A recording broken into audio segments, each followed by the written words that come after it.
Hey everybody, it's James here from Guitarist.com, and today I'm going to show you how to play the intro melody from Sweet Child of Mine on an acoustic guitar.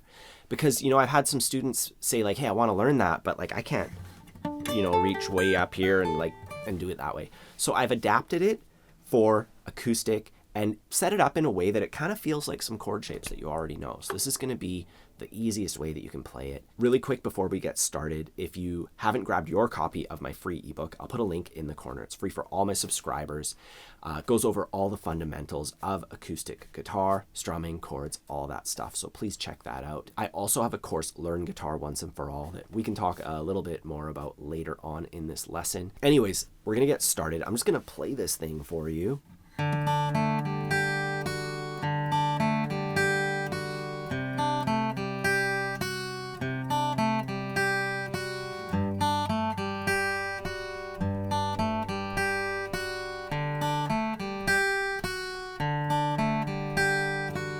And before we dive in and learn the whole thing, I just want to go over the overall structure of it because it's going to make learning it quite a lot simpler. We start off on the D chord.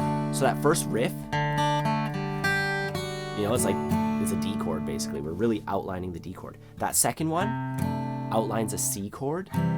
And then the third bit of the riff outlines the G chord. So D, C, G. And if you learn how to strum the song, those are the chords for it too. Anyways, we're starting off on what I would call the D chord. And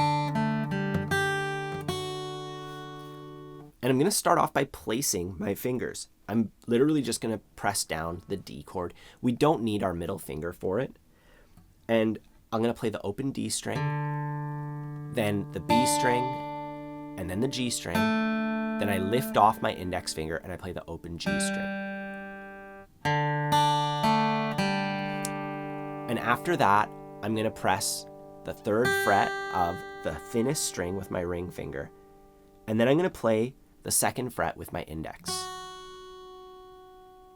So, all in all, and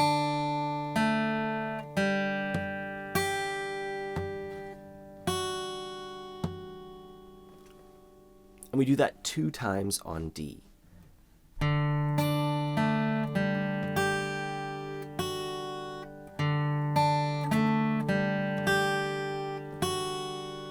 Now we move on to the C chord portion of it. And for that, we're going to put our middle finger on the third fret of the A string. That's the note C. That gives us a lovely bass note that's going to ring out the whole time. And then we play the rest of it the exact same way.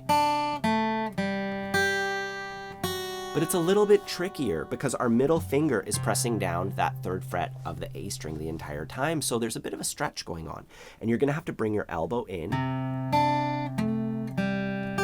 or out or wherever you got to put it to make it feel comfortable. Really feel around, make sure your thumb's in a good spot.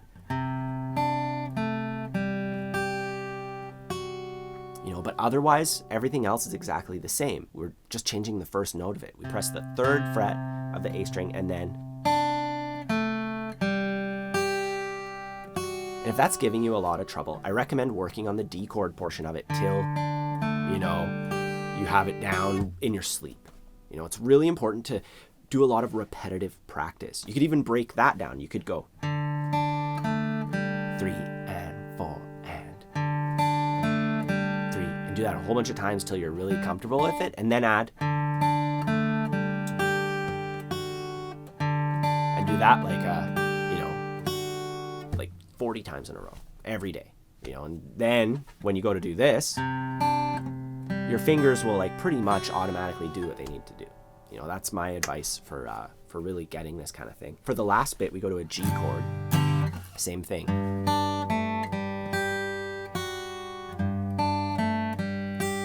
Now, this one is a lot like C, except our middle finger's on the third fret of the thickest string. And in theory, that seems simple enough. But that stretch, getting your index finger all the way to the second fret of the thinnest string while your middle finger is playing the third fret of the thickest string, that's huge, So as far as getting to that point, I have a bit of an exercise I would do. I would put my middle finger on the third fret of the G string, my ring finger on the third fret of the thinnest string, and my index on the second fret of the thinnest string. and I would go. So it's the same motion, but my finger's a lot closer. It's on the G string instead. And I would just try that a bunch of times till I'm comfortable. Then I would move my finger over to the D string. And this is going to help you get C as well, you know, if you're having trouble with any of this. Doesn't sound super good, but the point is we're moving our finger further away and we're still playing that same melody on top. You know, you just do it a whole bunch of times. Then you go down to C. And this one's useful for the tune because, you know, we're actually playing this in the song. And once you're good with that, we can move on to that one. And then you try. You know, and that's how we work our way into that stretch. And after that, we just go, we play the D1 2 times, and that's it. So all in all, like as far as this riff, we go like this: D, D, C, C, G, G, D, D. You know, the riff's the same except for the first note of every, you know, chord of it. So let's try this. I'm gonna get out my metronome super duper slowly. I'm at 60 beats per minute. And I think the original recording is like 126 or something like that. So it's like double this speed. 1, 2, 3, 4.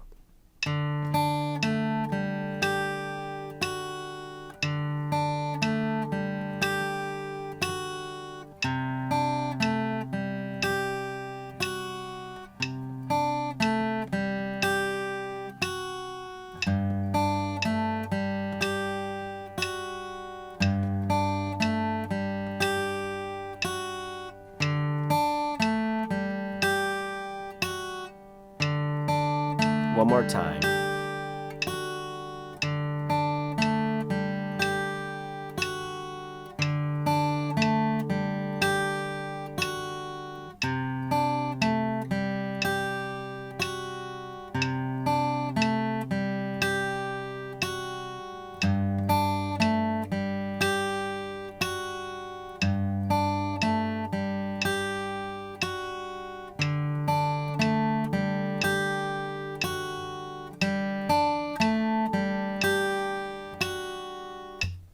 So at this point, I want you to practice it systematically, going through each bit, breaking it down, and being really repetitive in what you work on. Remember that exercise with, you know, getting your finger down lower and lower, making sure that everything feels good. You know, never force anything. If you need any extra help, don't forget I have that free ebook. It's free for all my subscribers. Link in the corner for that.